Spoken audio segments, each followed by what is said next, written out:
Just ahead on American Black Journal, actress CCH Pounder is going to talk about her private art collection, which is on display at the Charles H. Wright Museum of African American History. Plus, we'll take a closer look at the #1 health risk for African American women. Don't go anywhere. American Black Journal starts now. Masco Corporation is proud to manufacture innovative and environmentally friendly products for the home. Delta faucets, craft-made in Merillat cabinets, and Behr brand paints have all been designed with you in mind. Masco and its family of companies, serving Michigan communities since 1929. Support also provided by the W.K. Kellogg Foundation, a partner with communities where children come first. The Cynthia and Etzel Ford Fund for Journalism at Detroit Public TV. The DTE Foundation proudly supports 50 years of American Black Journal in covering African American history, culture, and politics. The DTE Foundation and American Black Journal, partners in presenting African American perspectives about our communities and in our world. Also brought to you by Ally, Nissan Foundation, and viewers like you. Thank you.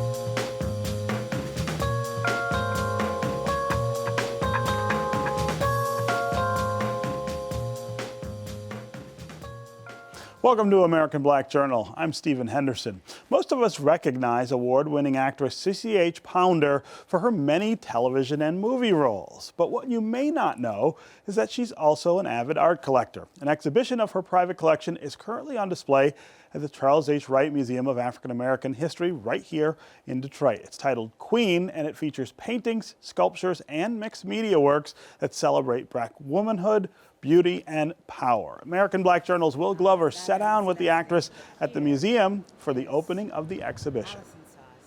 Let's get started with where we expect to get started. You are a wildly successful actor. You've had success from Avatar to the NCIS series in your career. You beautifully restore homes around the country. Thank you. That I genuinely enjoy that. Oh, thanks. And you are a very well-respected art collector. Does it just come naturally to excel in other forms? Well, I don't know about everybody else, but for me it came fairly naturally, and it kind of was hand in hand. Interiors. My mother bought a house for $27,000 and made all of her children paint and fix it up for the summer so that we could have money to go to school. Oh, wow. Lessons learned, because it wasn't as if, oh, paint. I said, no, get the corners, get that. And so an attention to detail started very, very young. I wanted to be an artist, a visual artist in the beginning, and I had this conflict with wanting to be an actor. I had a mentor, Stella Curran. I always give kudos to her because she said, Carol, acting's for young people. As long as you have your hands and your eyes, you can be an artist. And so I said, well, then I'll do the first half of my life as an actor and then the second half of my life as an artist. Well, of course, it doesn't really all fall together like that. Right. I mean, acting took a long time to manifest itself as a working person, and then all of a sudden it was there. And it was there relentlessly for what, now 45 years straight. So I haven't stopped acting professionally. And while I was doing that, I started to introduce my friends who were artists to people who did movies, to people who became chefs. So immediately there was a kind of, you ought to know so-and-so, and she ought to know you, and he can put that up on your wall of your restaurant. And Right. we had this wonderful sort of symbiotic activity going on within the arts. And so that's really how I started and how I continued. Does your acting and your experience through the career so far, does that influence how you interact and approach with and pick art? No. It's not the same, except in the sense that when you see the work downstairs, you will know that I'm interested in storytelling. And you can see it in almost every single painting that there's a story to be told. And it's not particularly complicated because there is strong emotion in almost all of the works.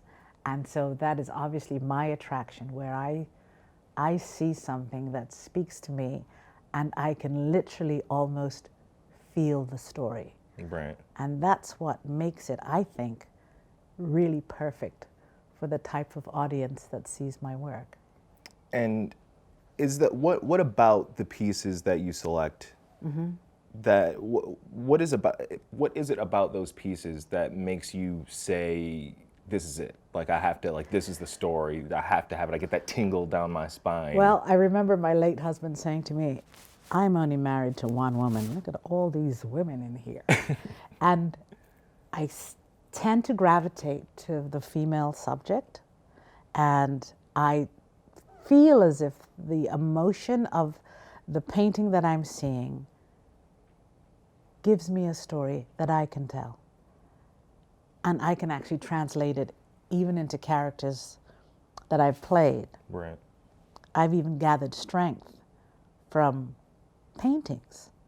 Like there's an incredible painting of Harriet Tubman, and it's a mean painting because she's standing over a man with a gun, and she's basically saying, if you don't get up and get us north, I will shoot you myself. Right. And you can see it in her face.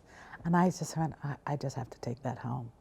So there is a moment that I connect that's deeply personal. What was the motivation in bringing, or if it wasn't a motivation, what was the reason for bringing this collection to the Wright here in Detroit? Well, obviously Neil Barclay. And I'm not saying that just because he's in the room. But obviously, I had a relationship with Neil Barclay in New Orleans. I knew him then when he ran another institution, and he introduced the unusual. And I was somewhat fascinated by that. And when he came here, I decided that this was a great place to start a completely different phase of my collection, because I'd been talking about, I don't want it to end up in a basement. I don't want it to be part of my will that ends up in the basement of a museum and that gets trotted out Black History Month or a particular happening, and then it's like, oh, wouldn't it be appropriate if we went and got a couple of those paintings? Right. I wanted the idea that this was living matter, and it could be seen now, and it could travel, and other people could see it, be inspired by it, take a look at how we looked back then and what we're doing now and what the future holds for us. Within the collection, all three of those things exist. There's the historic, there's the present, and there's the future. So why title the collection Queen? Did you see all those beautiful women? Have you seen them? Oh yeah, I have. I see the Queen. Yeah. I think most people will understand that I'm not talking about a crown. Right. I'm talking about survival. I'm talking about tradition. I'm talking about making it. I'm talking about breathing, living it. And I think each individual character that you see tells you something. There's a wonderful portrait of Beloved, and she's a raspy, nasty little girl. She's mean-spirited, and yet the twinkle in her eye, and it's the strength of her body that just says, I'm here, damn it. And it was a perfect name for this particular painting by Daniel Jupiter. So with that said, is it difficult, because generally speaking, when people hear art collector, art collection, it sounds like a Millionaires Club game. Yes. Is that the case? How would you suggest someone Well, it can be. It can be approach that? No. There are definitely two different factions. There is a millionaire's game, particularly now and particularly within Black art, where there is a race to gather up, you don't even know their names. I've actually been to art fairs where simply because the subject matter is Black, that somebody insists on having it, they don't know the name of the artist, they don't know anything about them, but it is perhaps our time in visual arts. And so now there's a huge momentum to get Black art into museums, which had not been collecting prior. And so now there's this sort of like, where do you start? Right. And if you're in a bit of a hurry, then what museums are trying to do is create the sense of who this artist is, give him a sense of place and what he paints and what his emotion is, etc. So this is something that's happening. I collect from a completely different place. I collect seeing myself reflected in a painting. I collect because of a certain type of color, thickness, pastel, the materials used. I've spent a lot of time in Africa, and I am amazed at the materials that are used, because that's the materials that they have, Right. and what they create from it. And it's just opened my brain to what creativity can truly be. So, as a woman of the diaspora, how difficult is it to get a collection put into a gallery that when it is outside of Black History Month, when it is just... I would imagine that up until a few years ago, maybe even last year, that it was really tough. There's a sort of a parallel universe that's living. Obviously, they're African American museums. They're museums of the diaspora, which is, this is what they do.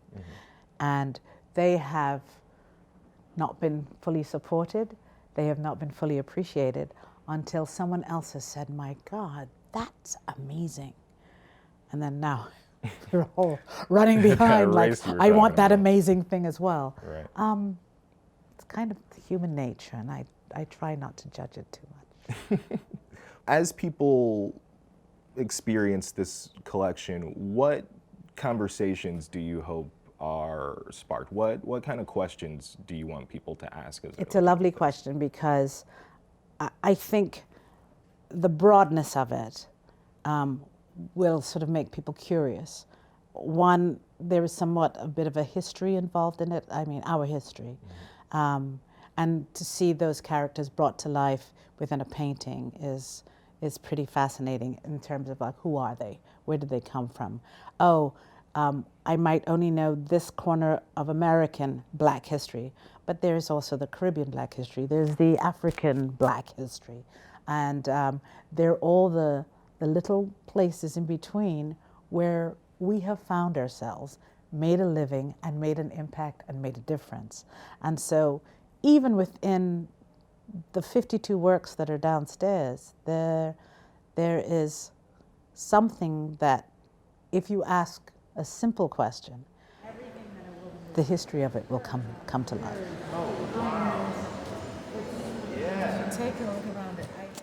And you can see Will's entire interview with CCH Pounder at AmericanBlackJournal.org. The Queen exhibition at the Wright Museum runs through April 15th. Turning now to a topic that impacts thousands of African American women, heart disease. We are just coming off American Heart Month, so it's a good time to remind women of this major health risk, and it really is major. The American Heart Association says cardiovascular diseases kill nearly 50,000 African American women each year.